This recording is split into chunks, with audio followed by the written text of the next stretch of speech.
So, Victor, California polls or the California election results have come in, and I was wondering your thoughts, especially in LA, because there's been lots of news this week and discussion about two things: dirty voter rolls, and then the New York Post had an article on how Nitya Raman was part and parcel to funding a social services by $600,000, and then they went out and paid or got homeless people and anybody else they could to register at that address. So lots of, and so how many, so my question is this: how many social services do you think have done that? And what is the impact of the number of votes they can bring in that fashion? Given that Nitya Raman won by 30,000 votes over Pratt. With 65% of the vote, she was third. She was 7 points behind. She even gave a tearful, teary-eyed, "I lost, it's so bad." She thought she but the point was, she didn't when all of these mail-in ballots came in troves, they went out and they harvested votes. And they went to homeless people, and under the rules, they said, "You don't need an address. You just get the lowest corner. Here's $5, $4." Some people said $4, and we will register you. Oh, you don't have an ID. You don't have a driver's license. That's okay. We'll give you an ID number. Well, now that you have an ID number, now you're registered. Well, turn in your registration. Now we're going to give you a provisionary ballot. Oh, you can't read or write, or you're too zoomed out. Make a happy face, your mark, and I'll be the witness. And here, you can't read them. Here's who you vote for. And here's the registration, and here's the ballot, and I'm going to take it in. And they did that all over Los Angeles to young people, minorities, and homeless people. And they all came in such a degree. I don't even think she won her own district's vote. It was all over the city in specially designated areas that they had contacts as social workers, social work centers. And so everybody said on the left, "Well, you're a conspiracist. You think that show us the fraud." Donald Trump walked out of an interview because they said, "Show us the fraud." They don't understand what the fraud was. The fraud was the legal system that was legalized fraud. It was created to create fraud, but it was technically legal. So in California, you don't need a license to register to vote. If you're an illegal alien, you can get a license. But you wouldn't even need a license. You can have a credit card without your picture on it. You can have anything, and if you don't have anything, you can be given an ID number. That's the first thing. You can register and vote on the same day, and you won't have to show any picture ID either to register or to vote. You don't even have to read English. You don't have to be able to write. You can make a mark. You can have somebody witness 1,000 times the same person. Every single person who is registered gets a ballot. They don't care if you're dead. They don't watch it carefully. They don't care if you moved.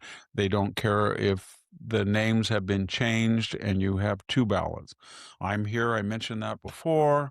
I have children that lived here. They went to college. They married. And for years, I got mail-in ballots. Mail-in ballots. Maybe it was William Hanson. Maybe he registered under Bill. Maybe he registered on Billy. And I took the ballots and threw it in. All I would have had to do was make a happy face and have my friend witness it and mail it in. And that happened. And then they said illegal aliens don't vote. And then the question was, well, why not? If you go to the disability, and they do. If you go to unemployment, they do. If you go to Medi-Cal office, they do. If you go to legal services, they do. If you go to school, they do. You're given a registration, and you can register without a driver's license. But if you want to be correct and get a driver's license, you go into the DMV and say, "I want a driver's license."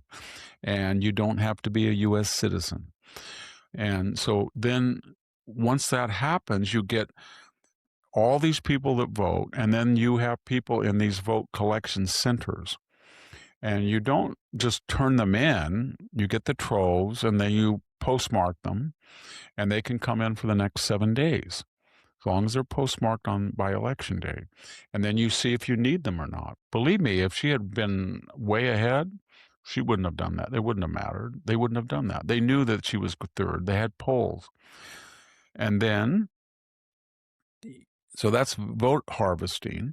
Then if you go in and they say, well, the person didn't sign their name, it doesn't match the registration. Well, they say, well, if it's 40%, so Victor Davis Hanson, I write Victor, it's 40%. That counts. But if it doesn't count, you put it in the 7-day vote curing pile. And then you call the candidate and say, we've got all these votes that came in. Do you want to cure this ballot? They open the thing up and they say, so the candidates then go to extraordinary measures to find the people, and then they bring them in and they re-sign their name. And that's why the ballots take so long, because they don't come in for 7 days. And then when you have all this fraud, guess what the rejection rate was in 2024 of all the ballots that were cast in California? 0.09%. Not even 1% were thrown out. Just a fraction of a percent. I mean, in other words, they have all these people and they didn't do anything. They didn't say, well, this person's not registered. This person's registered on this name, but we have 3 ballots with this. This witness didn't spell a name. There's none of that. They just went ahead and did it. And that was designed to do what? That was designed to get a supermajority in the House, the Assembly, and the State Senate in California. Check. To get 15 years of straight Democratic governors. Check. To get a whole generation of liberal judges appointed by Jerry Brown and Gavin Newsom. Check. To get the congressional district, not 40%, the delegations of the 52, to get it down to 7. 13% of the state's Congress people are Republican, and the state votes about 38%, 40% Republican statewide.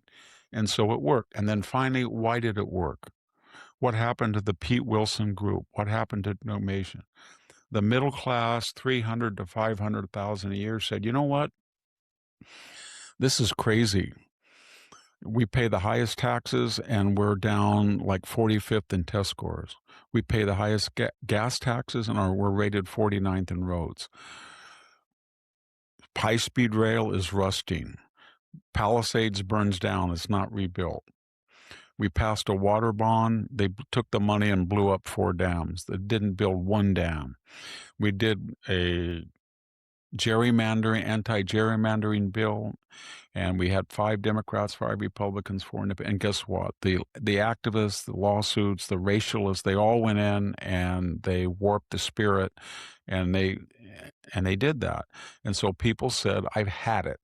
And they're leaving the conservative voter. And then we imported about 10 million people over 30 years that said, I love this country, but if I say I hate the country and it's racist and it's horrible, the more stuff I get. And the more I'm patronized and the more I can't be a racist. So they created that dependent. And I saw that when I taught as a professor. I saw students that came in and they were basically, I think I've told that story twice to this crowd. As a Latina, I don't have to listen to the Iliad. It's not relevant to me. Okay.